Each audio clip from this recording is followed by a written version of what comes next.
विषय जो है वह प्रारब्ध। प्रारब्ध का यह विषय है, प्रारब्ध से शरीर चलता है। विवेक चूड़ामणि पर यह व्याख्यान है, उस पर यह चर्चा है। तो प्रारब्ध से शरीर चलता है, ऐसा बताया जा रहा है। तो ऐसा बोलने के पीछे ऐसा विषय क्यों आया, प्रारब्ध से शरीर चलता है? चर्चा तो यहां पर 3 गुणों की चल रही थी, त्रिगुणी माया की चल रही थी, वासना त्रय की चल रही थी, 3 गुणों पर नियंत्रण की चल रही थी कि रजोगुण को और सतोगुण को बढ़ाकर तमोगुण पर नियंत्रण कर लेना चाहिए, रजोगुण और सतोगुण को बढ़ाकर तमोगुण पर नियंत्रण लाना चाहिए, ऐसी बातें भी बताई गई। तो ये कुल वासना त्रय का जो अध्यास है, वासना त्रय का जो अध्यास है, उसके अध्यास को अर्थात उसका जो पोजीशन है वासना त्रय का, उसमें कमी आ जाए। तो वासना त्रय के अध्यास में कमी आ जाए, इस उद्देश्य से ये बातें बताई जा रही थी। तो अब जो है हम इस विषय को देखेंगे कि अब इसी की चर्चा करते हुए, जैसे कल की चर्चा अगर आपने सुनी हो, तो कल आदि गुरु शंकराचार्य के जो विचार थे विवेक चूड़ामणि में, वो क्या थे हम उसको फिर से रिपीट करेंगे, क्योंकि उसी को और समझें। प्रारब्ध की चर्चा करते हैं हम, साथ में प्रारब्ध को भी समझेंगे। चलिए पहले चलते हैं इनके सूत्रों पर, इनके श्लोकों पर। तो अध्यास निराश नामक अध्याय में वो कहते हैं कि स्वात्मन्येव सदा स्थित्या मनो नश्यति योगिनः वासनानां क्षयश्चातः स्वाध्यासापनयम् कुरु। चित्तवृत्तियों को रोककर निरंतर आत्म स्वरूप में ही स्थित रहने से योगी का मन नष्ट हो जाता है। चित्तवृत्तियों को रोककर अर्थात थॉट वेव्स, जो वृत्तियां हैं, जो वेव्स हैं, इमोशंस की, फीलिंग्स की जो वेव्स हैं, उनको चित्तवृत्ति कहा जाता है। कई बार चित्तवृत्तियों पर गहन चर्चा हुई है, तो इसीलिए चित्तवृत्तियों से आपको कोई संशय नहीं होना चाहिए। चित्तवृत्तियों का निरोध करके आत्म स्वरूप में स्थित रहने से योगी का मन जो है वो नष्ट हो जाएगा। क्योंकि मन है क्या? थॉट वेव्स ही तो मन है, डोमिनेंट थॉट वेव्स। जो विचारधारा हमारे ऊपर डोमिनेंट हो जाती है, हावी हो जाती है, वही हमारा मन होता है। ठीक है, तो अब आप कहेंगे खाने का कुछ मन कर रहा है, तो खाने से संबंधित, स्वाद से संबंधित विचारधारा जो है, फीलिंग जो है, वो आपके ऊपर हावी है, तो वो मन है। तो आत्मस्वरूप में स्थिर हो जाने से चित्तवृत्तियों का निरोध कर कर मन नष्ट हो जाता है। महर्षि पतंजलि ने भी यही कहा है, योगस चित्तवृत्ति निरोधा। और उसकी वासनाओं का भी क्षय हो जाता है, जो त्रय वासना है उसका भी क्षय हो जाता है। इसलिए अपने अध्यास को दूर करो। वासनाओं का जो अध्यास है, अध्यास मतलब पोजेशन, अध्यास का मतलब क्या है? पोजेशन। आपको किसी ने कब्जे में कर लिया, पोजेस कर लिया आपको, ठीक है। तो अब जो है हम इस व्याख्यान को फिर से आगे बढ़ाते, थोड़ा सा कनेक्शन प्रॉब्लम बीच में आया था, इसलिए मैं रुक गया था। तो अब आगे बढ़ते। तो यहां पर प्रथम श्लोक में यह कहा गया कि चित्तवृत्ति का निरोध करके आत्मस्वरूप में स्थिर रहने से मन नष्ट हो जाता है और वासनाओं का भी क्षय होता है, और इससे अध्यास को दूर किया जाए। अध्यास मतलब जो पोजीशन है, वासनाओं का जो पोजीशन है उसको दूर किया जा सकता है। यह त्रय वासना 3 गुणों से संबंध रखती है। सतोगुण से शास्त्र वासना होती है, और लोक वासना रजोगुण से, और तमोगुण से देह वासना होती है। तो ये चर्चा हमने कर लिया था। आगे वो कहते हैं तमोद्वाभ्याम रजः सत्वात् सत्वम शुद्धेन नश्यति तस्मात् सत्वम अवष्टभ्य स्वाध्याय सापनयम कुरु। रजोगुण और सत्व गुण से तम, सत्व गुण से रज, और शुद्ध सत्व से सत्व गुण का नाश होता है। इसीलिए शुद्ध सत्व का आश्रय लेकर अपने अध्यास का त्याग करो। तो शुद्ध सत्व का आश्रय लेने, अर्थात शुद्ध सत्व जो आत्मा है, उसी का आश्रय लेकर अपने अध्यास, पोजीशन से मुक्ति पा जाइए, पोजीशंस को खत्म कीजिए, ऐसा उपदेश यहां पर दिया जा रहा है। अब इसी में, अब जब पोजीशंस को खत्म करना है, आपको निरोध करना है, अब इसमें एक बाधा आती है प्रारब्ध की। इसीलिए प्रारब्ध की चर्चा, धम पुष्यति वपुरुति निश्चित्य निश्चलः धैर्यमालभ्य यतनेन स्वाध्यासापनयम् कुरु। प्रारब्ध ही शरीर का पोषण करता है। ऐसा निश्चय कर निश्चल भाव से धैर्य धारण करके यत्न पूर्वक अपने अध्यास को छोड़ो, अर्थात वासनाओं का त्याग करो। और वासनाओं का त्याग कोई जबरदस्ती नहीं होगा। आत्मा में स्थित होने से, निरंतर अभ्यास के द्वारा, निरंतर किए गए प्रयत्न से आत्मा में स्थित होकर ही अध्यास को छोड़ा जा सकता है। चित्तवृत्ति का निरोध करके, चित्तवृत्ति को रोककर आत्म स्वरूप में स्थित होकर मन को नष्ट किया जा सकता है और वासनात्रय का क्षय किया जा सकता है। ऐसा पहले ही वो आदिगुरु शंकराचार्य कह चुके हैं।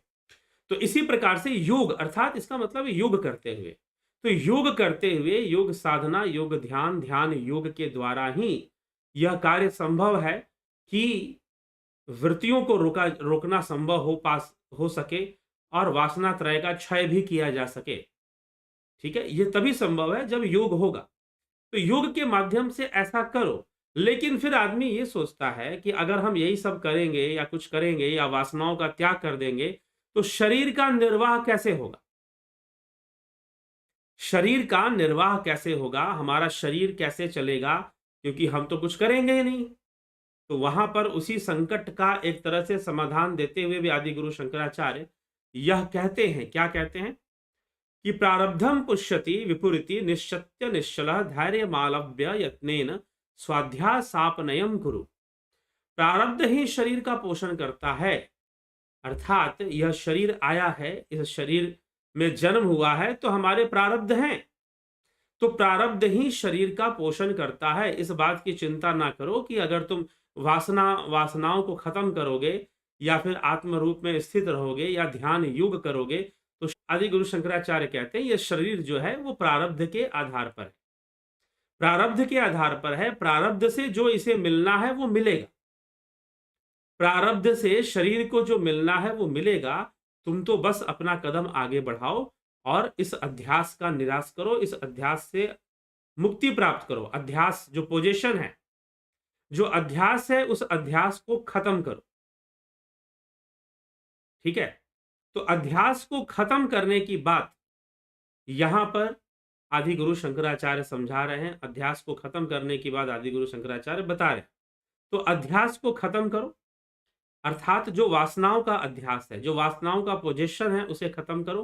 कैसे संभव है? चित्त वृत्तियों का निरोध करते हुए, उनको रोककर आत्म स्वरूप में स्थिति को बनाकर इनका इस अध्यास को खत्म किया जा सकता है। इस बात की चिंता मत करो कि शरीर का निर्वाह कैसे होगा। शरीर का निर्वाह तो प्रारब्ध से होगा। प्रारब्ध से जो मिलना है वह तो मिलेगा ही मिलेगा। ठीक है, प्रारब्ध से जो मिलना है वह तो मिलेगा ही मिलेगा। इसीलिए तुम इसकी चिंता मत करो कि तुम्हें क्या मिलेगा क्या नहीं मिलेगा। आदमी का संपूर्ण जीवन चिंताओं में बीतता है कि ऐसा कैसे होगा, वैसा कैसे होगा। लेकिन जो प्रारब्ध में निश्चित है वो तो होना है। बाकी जो आपको कर्म करना है वो आप कर्म कीजिए। तो इसीलिए प्रारब्ध पे विश्वास कर तुम अपना अध्यास निराश का जो कर्म है, वासनाओं से मुक्ति का जो कार्य है, जो ध्यान योग है, उसमें तुम लग जाओ। बाकी ये शरीर चिंता मत करो, प्रारब्ध से जो इसको मिलना है वो प्राप्त हो जाएगा। अब प्रारब्ध क्या है? क्या प्रारब्ध भाग्य है? थोड़ा सा प्रारब्ध को हम समझ लेते हैं आज। यद्यपि प्रारब्ध के ऊपर पहले भी एक वीडियो बनाई जा चुकी, 3-4 साल पहले कोई वीडियो इसी चैनल पर अपलोड हुई थी प्रारब्ध कर के ऊपर, प्रारब्ध कर्म क्या होता है। तो प्रारब्ध क्या भाग्य है हमारा? लेकिन अगर भाग्य है, जी हाँ, प्रारब्ध एक तरह से भाग्य है, परंतु इस भाग्य का निर्माण कैसे हुआ है? तो हमारे कर्मों से ही हुआ है। प्रारब्ध कौन से कर्म है? एक कर्म जो हम करते हैं उसका फल मिल जाता है, और एक कर्म जो हम नहीं भी करते हैं तो भी उसका फल मिलता है, वह प्रारब्ध है। हमें ध्यान नहीं कि हमने कब किया था, लेकिन फिर भी हमें फल की प्राप्ति हो रही है। यह जो फल की प्राप्ति हो रही है यह प्रारब्ध से हो रही है। प्रारब्ध कैसे बनता है? संचित कर्मों से ही बनता है। पिछले जन्म में किए गए बहुत सारे कर्म, जीव के द्वारा किए गए बहुत सारे कर्म जो हैं, बहुत सारे कर्म जो हैं, वो कर्म जिनका फल नहीं मिलता वो संचित अवस्था को प्राप्त हो जाते हैं। लेकिन लंबे समय तक संचित रहने के कारण वह अपना मूल रूप बदल देते हैं। मान लीजिए कि आपने कोई चोरी की है अब आपने बुरा कर्म किया, उसका फल तो मिलेगा, लेकिन उसका फल उस समय नहीं मिला। बहुत लंबा समय बीत गया, यहाँ तक कि वो जीवन ही बीत गया, अगला जन्म में अब मिलना है उस फल को, तो वो उसके स्वरूप में एक परिवर्तन आ जाएगा। बिल्कुल ऐसे समझिए जैसे कि आपने बैंक में खाता खोल लिया, अकाउंट खोल लिया। बैंक में अकाउंट खोला, उसमें पैसे डाल दिए आपने, 1000, 2000, 10,000, लाख, 2 लाख, जो भी आपने डाल दिया। पैसे आपने डाल दिए। जब आपने उसमें पैसे डाल दिए, तो जब आपने छोड़ दिए, संचित कर छोड़ दिए पैसों को, साल बीत गया, 2 साल बीत गया, अब क्या होगा? अब वो पैसों का जो स्वरूप है वो वैसा ही रहेगा क्या? जी नहीं, बदल जाएगा। अगर आपने भारतीय बैंकों में जमा किए हैं तो उसमें आपको 3% का इंटरेस्ट जुड़ जाएगा। ठीक है? इंटरेस्ट उसमें जुड़ता जाएगा, हर कुछ महीने पर इंटरेस्ट जुड़ेगा और वो पैसा वैसा नहीं रहेगा, उस पैसे में थोड़ा बदलाव। ऐसा नियम है, कुछ देशों के जो बैंक हैं, उनमें ऐसा कानून है कि अगर आप उनमें पैसे खाता खोलेंगे, अकाउंट खोलेंगे और पैसे जमा करेंगे, तो बैंक आपको कोई इंटरेस्ट नहीं देगा, उल्टा आपको सर्विस टैक्स देना पड़ेगा कि भाई आपके पैसे यहाँ बैंक में जमा है और हम आपके पैसे सुरक्षित रखते हैं, तो आप हमें पैसा दीजिए, क्योंकि हमें आपकी जरूरत नहीं है। यहां पर बैंक इंटरेस्ट देते हैं, लेकिन हर देश में ऐसा नियम नहीं है, ऐसा कानून नहीं है। तो वहां पर भी बदलाव, वहां पर आपको सर्विस टैक्स देना पड़ेगा। अपने पैसों को सुरक्षित रखने के लिए आपने बैंक को जिम्मेदारी दे रखी है, तो बैंक आपसे सेवा कर लेगा, सर्विस चार्ज लेगा। ऐसा भी कुछ देशों में होता है, तो वहां पर पैसे घट जाएंगे। तो इसी प्रकार से जो कर्म संचित हो गए, जिन कर्मों का फल नहीं मिला, और जो कर्म संचित हो गए, अब वो जब बहुत लंबे समय बाद हमें मिलेंगे या आने वाले पूर्व जन्म में मिलेंगे, पुनर्जन्म में मिलेंगे, तो जब उस तरह से वो फल हमें प्राप्त होंगे, तो वो जो फल हैं प्रारब्ध का रूप कहलाएंगे, वो प्रारब्ध रूप हो जाएंगे। और प्रारब्ध से ही जन्म होता है, प्रारब्ध से ही सुख दुख आता है, प्रारब्ध से ही भरण पोषण होता है, प्रारब्ध से ही जीवन चलता है। तो इसीलिए आदि गुरु शंकराचार्य कहते हैं कि इसकी चिंता मत करो, प्रारब्ध से शरीर चलेगा, तुम चित्त वृत्ति निरोध करो, तुम चित्त वृत्तियों को रोक कर अध्यास से मुक्त होने का प्रयास करो। ये जो वासना त्रय का पोजीशन है, वासना त्रय का अध्यास है, उसने एक तरह से आपकी किडनैपिंग कर ली है, आपकी साइकोलॉजिकल किडनैपिंग करके रखी हुई है। आपके मन में जो भी बातें आती हैं, उन वासनाओं के वशीभूत ही आती हैं। तो इसलिए वासना त्रय का अध्यास माना गया है, पोजेशन माना गया है। ठीक है? पोजेशन जो है वो वासना त्रय के कारण है, और ये वासना त्रय का अध्यास है, ऐसा समझना चाहिए, ऐसा विचार करना चाहिए। ठीक है? तो ये सारी चीजें हैं यहां पर। तो प्रारब्ध स्पष्ट हुआ कि प्रारब्ध क्या है। तो प्रारब्ध हमें इस प्रकार से प्राप्त होता है, और प्रारब्ध फिर हमें बहुत सारे ऐसे फल देता है। कई बार हमें बहुत अच्छे फल भी देता है, कई बार हमें बिना मेहनत किए धन भी दे देता है, कई बार हमें बिना कुछ गलत काम किए बदनामी भी दे देता है। प्रारब्ध जो है कई बार हमें बदनामी भी दे देता है कि भाई हमने कुछ किया भी नहीं, मिल रहा है, सुनने को मिल रहा है। तो प्रारब्ध इस तरह से पिछले जन्मों के संचित कर्मों का फल हमारे सामने लेकर आ जाता है और हमारे जीव करता है। तो प्रारब्ध, अगर जन्म हुआ है, तो अगर शरीर धारण किया है, तो प्रारब्ध तो होगा ही, और अगर प्रारब्ध है तो प्रारब्ध से उसका भरण पोषण भी होगा। तो यह जो शरीर है, यह अपने प्रारब्ध से चलता है, चलता है। आप इसकी बहुत चिंता कर भी लोगे, बहुत हाथ पैर मार भी लोगे, तो प्रारब्ध के अनुसार मिलेगा। जो हाथ पैर मारे हो, मेहनत करोगे, उसका भी फल मिलेगा, ऐसी बात नहीं है, समय आने पर। लेकिन प्रारब्ध से बहुत कुछ हमें प्रारब्ध प्राप्त होगा। प्रारब्ध ही हमारे जीवन में होने वाली कई घटनाओं को निश्चित कर देता है। तो इसीलिए प्रारब्ध से शरीर चलता है। इसीलिए बहुत चिंता मत करो कि क्या होगा क्या नहीं होगा, तुम अपना कर्म करो। इस पोजीशन से, इस अध्यास से, इस विषय वासनाओं के पोजीशन से तुम मुक्त होने का प्रयास करो, और उसके लिए चित्त वृत्ति का निरोध करो, चित्त वृत्तियों को रोककर आत्म स्वरूप में अपनी स्थिति बनाओ, आत्म स्वरूप में अपनी स्थिति बनाओ। चिंता मत करो कि क्या मिलेगा क्या नहीं मिलेगा, क्योंकि इसी चिंता में, यही तो वासनाएं हैं, इसी चिंता में तुम फिर योग नहीं कर पाते। ठीक है? तुम आत्म स्वरूप में स्थित नहीं हो पाते, तुम ऐसी स्थिति को प्राप्त हो जाते हो। तो ये चीजें यहां पर आ जाती है। इसीलिए आदि गुरु शंकराचार्य यहां पे कह रहे हैं कि प्रारब्धम पुष्यति विपुरिति निश्चत्य निश्चलम धैर्यमालभ्यम यत्नेन स्वाध्याय सापनयम कुरु। ठीक है? धैर्य धारण करके यत्न पूर्वक अध्यास को छोड़ो, पोजेशन का त्याग करो, पोजेशन से मुक्त हो जाओ। शरीर चलेगा अपने प्रारब्ध से, ऐसा निश्चय और निश्चल भाव से ऐसा निश्चय कर लो कि शरीर तो प्रारब्ध से चलेगा ही चलेगा। तुम धैर्य पूर्वक अध्यास से, वासनाओं से मुक्ति का प्रयास करो। नाहम जीव परम ब्रह्म तद व्यावृति पूर्वकम वासना वेगतः प्राप्त स्वाध्याय सापनयम कुरु। मैं जीव नहीं हूं, पर ब्रह्म हूं, मैं ही ब्रह्म हूं, मैं जीव नहीं हूं। इस प्रकार अपने में जीव भाव का निषेध करते हुए वासना त्रय के वेग से प्राप्त हुए जीवत्व के अध्यास का त्याग करो। जीवत्व का अध्यास, यहां बहुत गहरी बात कही जा रही है। जीवत्व का अध्यास, मैं जीव नहीं हूं, ऐसी भावना करो। मैं ही ब्रह्म हूं, मैं जीव नहीं हूं, मेरा शुद्ध स्वरूप तो ब्रह्म है। मैं जीव इसलिए हूं क्योंकि मेरे ऊपर वासनाओं का अध्यास है। वासनाओं का अध्यास होने के कारण, वासनाओं का पोजेशन होने के कारण ही यह जीव बोध बना हुआ है। मैं जीव हूं, मैं ब्रह्म, क्योंकि वासनाओं का अध्यास है।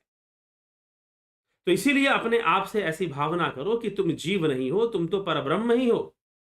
यह तो वासनाओं का अध्यास है, यह तो वासनाओं के कारण ही, वासनाओं की परतंत्रता के कारण, वासनाओं के बंधन के कारण ही अपने आप को मैं जीव समझ बैठा हूं या जीव प्रतीत कर रहा हूं। लेकिन सत्य यह है कि मैं जीव नहीं हूं, मैं जीव नहीं हूं, मैं तो वासना मुक्त, और मैं जीव नहीं हूं, मैं तो ब्रह्म ही हूं।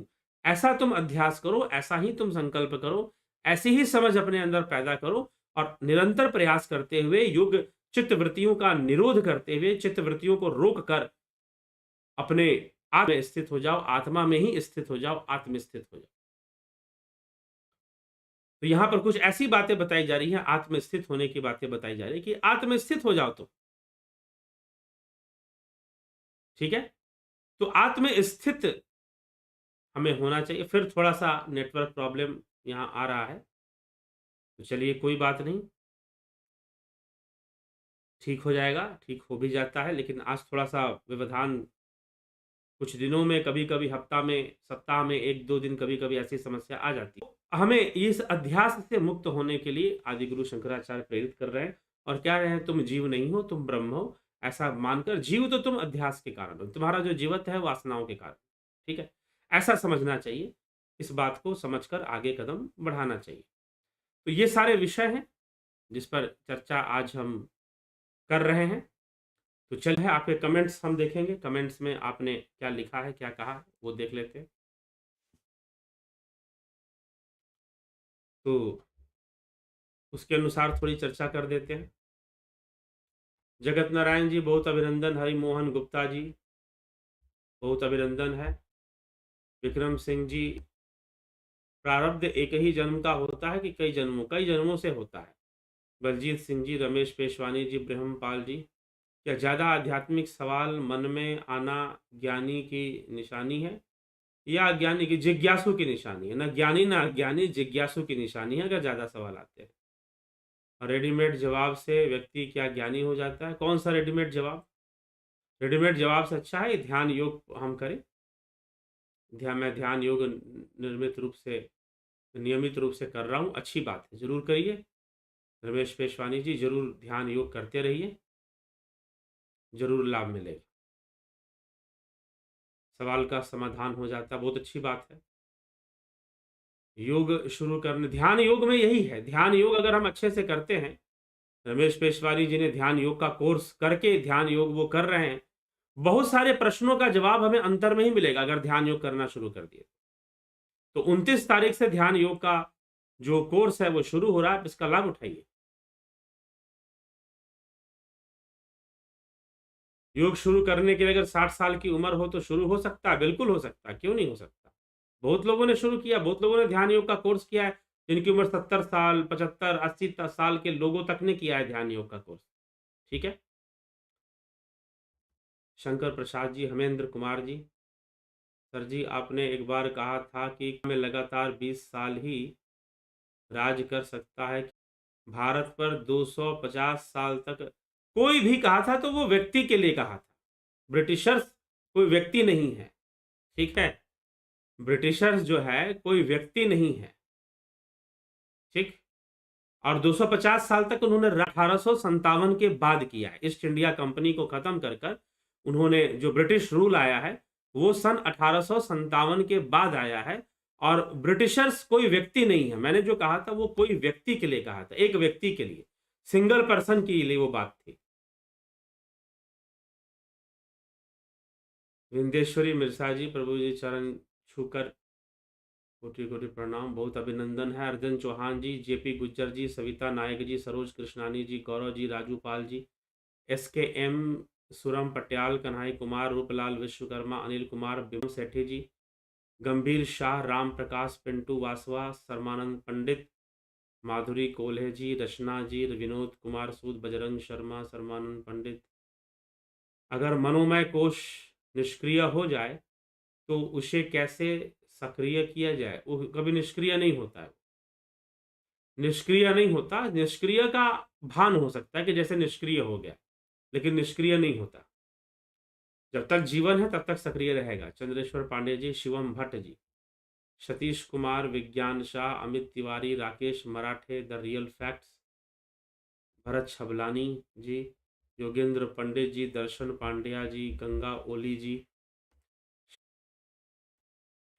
अजीत अपराजित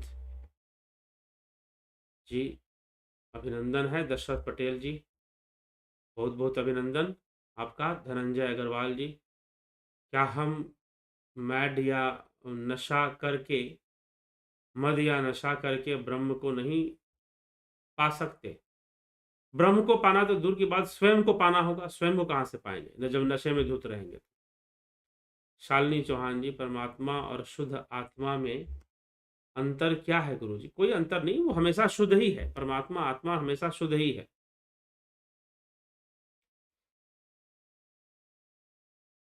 दीपक आर्या,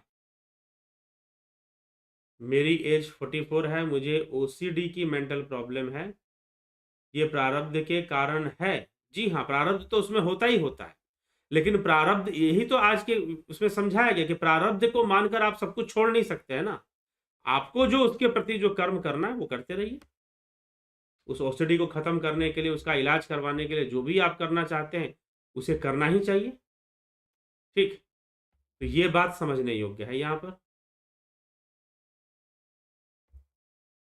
थोड़ा सा कनेक्टिविटी प्रॉब्लम कंटिन्यू रहता है, फिर कनेक्ट हो जाता है, फिर प्रॉब्लम आ जाती है। तो ऐसा चल रहा है इस समय आज।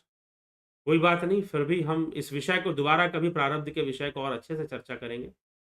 तो